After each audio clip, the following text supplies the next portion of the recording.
Hello everyone, this is Jabbar, and in this video I'm going to be taking you through the build order that oGsMC used against Moon in this past weekend's MLG in Columbus.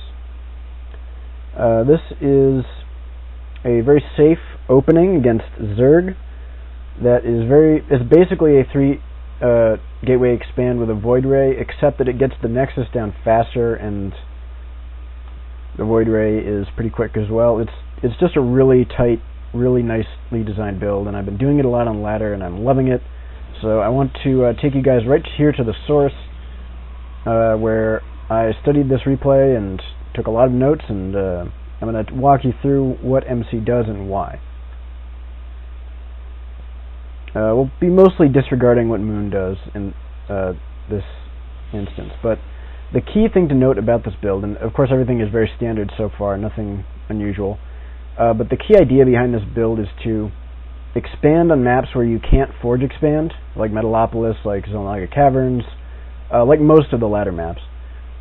And we're going to try and survive the Roach-Zergling pressure without committing too much to anything weird, and without relying on insane force fields or like three cannons in order to survive that attack. So the build that we're doing here, you see MC is getting his gas geyser on 14. Most of the time you can only afford to get it on 15, but if you have really, really nice timings with chrono boost, you can pull it out on 14. It doesn't make a big difference to this build. We're going to chrono boost again. This replay is from sc2replay.com apparently. Putting guys in gas, everything is really normal right now. MC scouts a gas pool opening. Cybercore at the ramp. And again, this is, lately the 3 gateway expand has been a little bit not safe because of Roach-Zergling attacks, and this build is designed to deal with that. We see MC getting a gas on 19 or 18 right before he makes the zealot. Now this is a change that I had to make in my own play. I usually get this zealot ASAP, but if you look at the gas pool opening, those Zerglings are only just now popping out.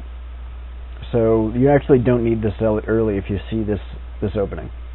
Of course, if he's going for a fast pool, you have to get a faster zealot, but this is very standard pool timing, and you can see now he chrono boosts that sentry as well as warp gate.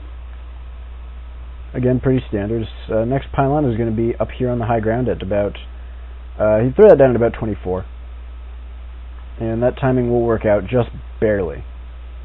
Bam.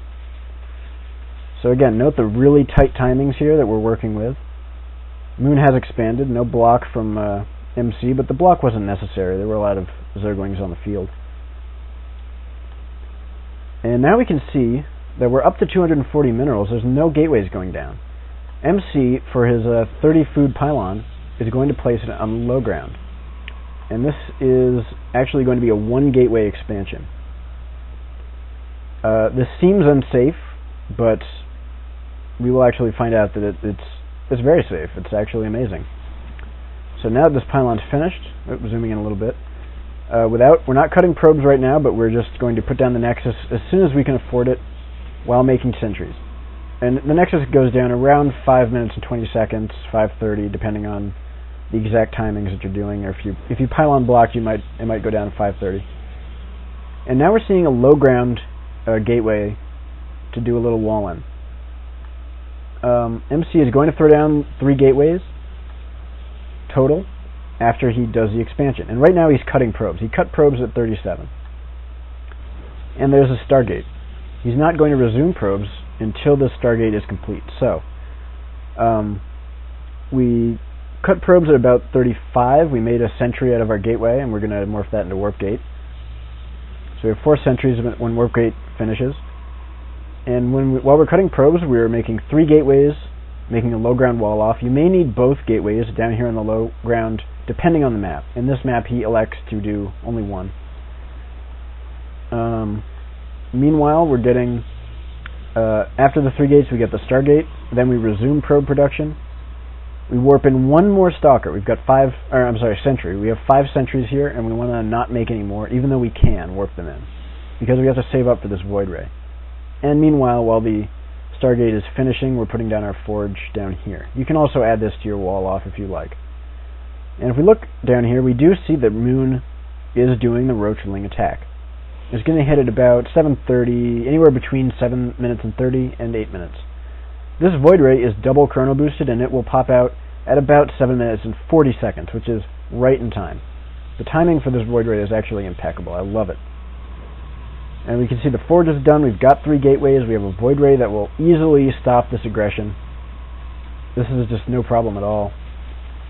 Moon's going to try and target fire this, but you don't even need very good force fields. You only need some force fields to prevent the nexus from dying and just give the Voidray time to clean everything up.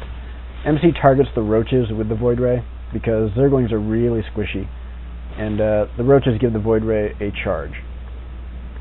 And at this point, what I like to do is to just go right to the Robo and get my +1 upgrade and just play totally standard from here. I use the Voidray to get map control, take out overlords, delay this base.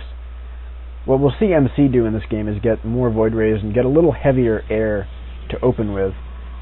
And this is, of course, stylistic. If you like to do this, or you scout the Zerg not responding properly, being a little greedy, you can definitely do this. But I think a good way to practice is to just, after this Voidray, play completely standard and just go for that Colossus tech off of about 3 or 4 gateways. MC is starting his next upgrade, and at this point his opening is just really, really solid. I'm going to keep showing you this because the timings are actually really interesting coming up.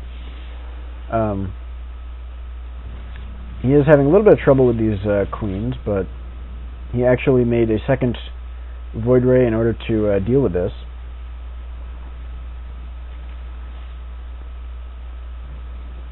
And because one Voidray beats a queen 1-on-1, 2 Voidrays beat 2 queens 1-on-1. How about that? And he's going to be able to kill this hatchery, which is... Actually, that's 3 Voidrays, wow. So this is going to be a very big success for oGsMC. And again, if you think this looks good to you, definitely go for it. Make those Voidrays, a couple Phoenixes, go kill queens, kill hatcheries, get lots of map control. Personally, though, I find that this is a bit vulnerable to those fast Hydralisk attacks, and I just prefer rushing for Colossus and being a little safer than this. But really, this is obviously strong plays. This is oGsMC we're talking about, arguably the best Protoss in the world. He's going to get actually not even a single queen, so yeah, not the best attack, but nothing is a loss for MC. Meanwhile, we've just got upgrades, and we've got the Robo. Should see the Robotics Bay going down soon. And MC is actually going to move out and take a third. He has equal bases with the Zerg right now, which is awesome. Zerg, and if you look at the Zerg's vision, he has very little map control.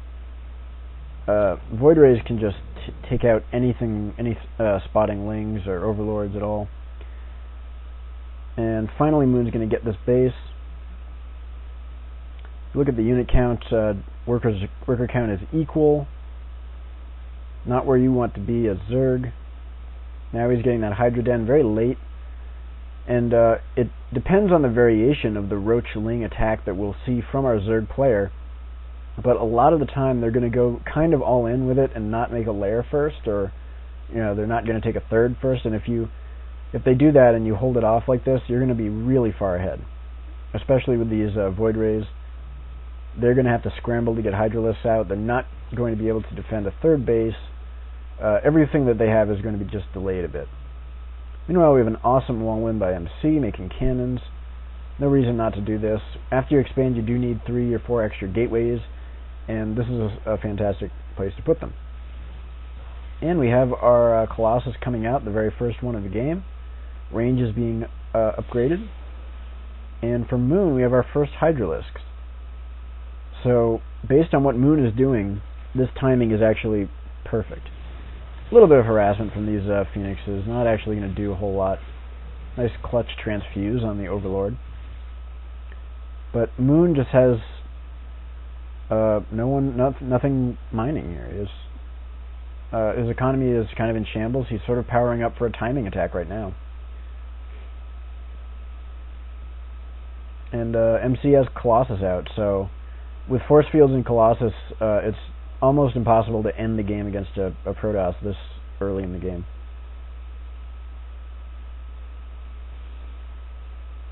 MC has a third base up. Moon is just starting his. We have the income heavily favoring MC right now.